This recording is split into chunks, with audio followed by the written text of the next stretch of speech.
Hey there YouTube, this is Mr.Lubufu and welcome back to MTG Mastery. This time we're going to go over all the value cards in Tempest.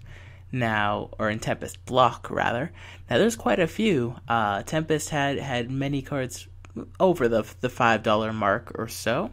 And so let's go ahead and just start covering them. The first one, oddly enough, is an uncommon known as Wasteland. Now, Strip Mine was printed before and turned out to be way too good. So then they printed Wasteland as a way to fix it. And turns out Wasteland is also way too good. It sees extended legacy play in a ton of decks, and it is racking up quite the price tag nowadays, that's for certain. There's also Intuition, Earthcraft, and Scroll Rack are three big ones. Ancient Tomb and Grindstone, also a pair of legacy playables. We have Humility, which is one of the cards that every judge must hate because layers. Miri's Guile, Time Warp, Reflecting Pool, the original version. Eladamri, Lord of Leaves, is an EDH all-star, especially for tribal elf decks. We have Sapphire, Jet, Ruby, and Pearl Medallion. Cursed Scroll, Reanimate. Altar of Dementia, the original printing. Allurin, and Coffin Queen.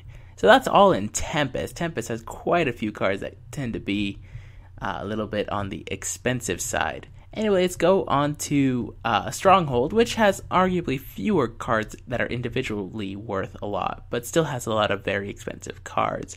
We have Sliver Queen as the highest valued card in the set. It is on the, it cannot be reprinted rather, and is pretty cool. Is a 7/7 for 5 that costs one of each color mana and puts slivers into play. People love it because people love slivers, and it is racking up quite, or it's worth a decent amount of money, that's for certain. Next we have Mox Diamond, very powerful card in Legacy, and shows up a bunch. We have Volrath's Stronghold as well, as another expensive card. We have Ensnaring Bridge, which shows up in sideboards of a bunch of decks. Burgeoning Grave Pact, I believe it's the first printing.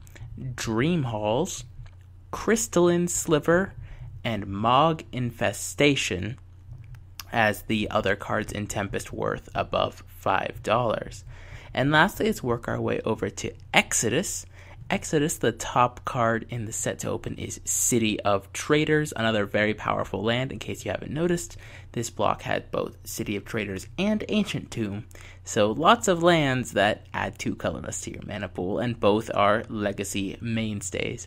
There's also Survival of the Fittest, which is worth a ton of money, even though it is banned in Legacy, because it is still a very powerful cube card and a very strong EDH card.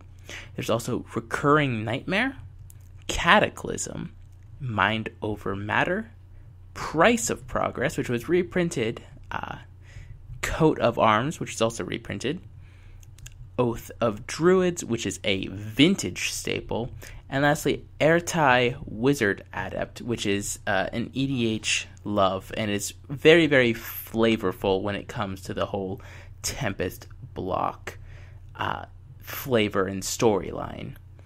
Anyway, that's going to be it for this episode of MTG Mastery. I want to thank you guys all for watching, and I will see you guys next time.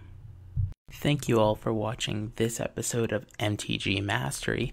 If you guys are interested in any of the other videos in this series, whether it be lore, draft strategies, pack analysis, or the pack openings themselves, go ahead and click on the annotations now to be taken to playlists with the full list of all uploaded content of that type. Thank you guys all for watching. Rate, comment, and subscribe.